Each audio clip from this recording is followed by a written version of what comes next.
What if the strongest part of your life is the one no one can see? What if the storms you fear are not meant to destroy you, but to reveal what you've been building on? What if Jesus' warning about houses and foundations is really a question about your daily choices? In Luke 6:46-49, Jesus tells a story that feels simple, almost familiar. Two people build houses. One builds on solid rock, the other builds on sand. Both houses look complete. Both are lived in. Both seem fine until the storm comes. Then the difference is revealed. One stands, the other collapses. But Jesus is not giving a lesson in construction. He is speaking about life, about obedience, about what it truly means to hear his words and put them into practice. This teaching is not about who believes the right things, but about who builds their life on them. Jesus begins with a piercing question. Why do you call me Lord, Lord, and do not do what I say? This is not a rejection of faith. It is a challenge to shallow faith. Faith that listens but does not act. Faith that agrees but does not obey. Faith that admires Jesus without following him. The wise and foolish builders are not divided by appearance. From the outside, their houses may look identical. The difference lies beneath the surface. One person digs deep, the other does not. One invests time and effort in a foundation. The other chooses speed and convenience. Digging deep is not glamorous. It is slow. It is unseen. It requires patience. In the same way, building a life on Christ often looks ordinary. Daily prayer, quiet obedience, choosing integrity when no one is watching, forgiving when it costs you, trusting God when emotions argue otherwise. The foolish builder is not careless. He builds a house. He puts in effort. But he skips the foundation. He assumes the ground is good enough. This is where many lives resemble this builder. We assume good intentions are enough. We assume knowledge is enough. We assume enthusiasm is enough. Jesus warns that it is not enough. Storms come to both houses. This is one of the most honest parts of the teaching. Faith does not remove storms. Obedience does not prevent hardship. The storm is not punishment, it is reality. Illness, loss, disappointment, betrayal, fear, these storms come to everyone. The question is not if the storm will come. The question is what will remain when it does. A life built on sand collapses not because the builder is evil, but because the foundation is unstable. Sand shifts, it changes. It cannot hold weight under pressure. In life, sand can look like relying on emotions, popularity, success, comfort, or self-reliance. These things feel solid in calm seasons, but they cannot support the weight of suffering. Building on rock requires digging past the surface. Rock is not immediately visible. You must go beyond convenience.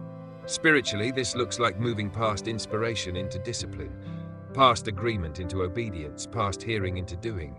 Jesus says the wise builder is the one who hears his words and acts on them, not occasionally, not selectively, but consistently. Obedience is the foundation. This does not mean perfection, it means direction. A heart oriented toward God's will, even when it struggles, even when it fails, even when it has to rebuild. Sometimes storms expose foundations we didn't realize were weak. A crisis hits and fear overwhelms us. Anger rises, faith feels thin. This does not mean God has abandoned us. It means there is an invitation to dig deeper. God does not shame us for rebuilding, He strengthens us for it. Changing the angle of this parable, we can see that both builders wanted shelter. Both wanted security. Both desired a place to live. The difference was not desire, but commitment. One was willing to do the unseen work. In modern life, we are encouraged to build quickly, achieve fast, move on. But spiritual depth cannot be rushed. A shallow foundation may look fine on social media, but storms do not care about appearances. Jesus' words invite us to examine what we are trusting. When anxiety rises, what do we lean on? When plans fail, what holds us steady? When relationships fracture, where do we find identity? A foundation built on Christ does not eliminate pain, but it provides stability within it. It allows grief without collapse, questions without despair, fear without surrender. This teaching also reframes obedience. Obedience is not control, it is trust. It is choosing to believe that Jesus' way leads to life, even when it feels costly or confusing. The foolish builder likely saved time, less digging, faster results, immediate comfort. But shortcuts in the foundation lead to long-term loss. Spiritually, shortcuts look like avoiding hard teachings, ignoring correction, and choosing convenience over conviction. The wise builder understands that storms reveal truth. He prepares not out of fear, but wisdom. He builds with the future in mind. Every small decision is a brick. Every habit is part of the structure. Every response under pressure reveals the foundation. We are always building, whether we realize it or not. Jesus does not tell this story to threaten. He tells it to invite. He invites us to a life that can endure. A life that does not collapse when circumstances change. If your life feels shaken, this teaching is not condemnation. It is direction. You can always dig deeper. You can always strengthen the foundation.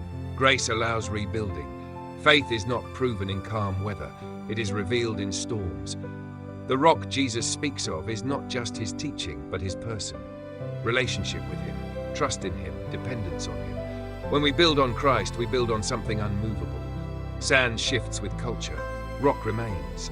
In a world of constant change, Jesus offers stability. Not certainty about outcomes, but confidence in purpose. Not absence of pain, but presence of peace. As you reflect on this teaching, ask yourself gently, what am I building on? What supports me when things fall apart? Where do I turn when storms arrive? This is not a one-time question. It is a daily one. Thank you for watching this video on Holy Path Insights. If this reflection encouraged or challenged you, please like the video, share it with someone who may need it, and follow the channel for more faith-centered insights. May your life be built on a foundation that stands firm through every storm.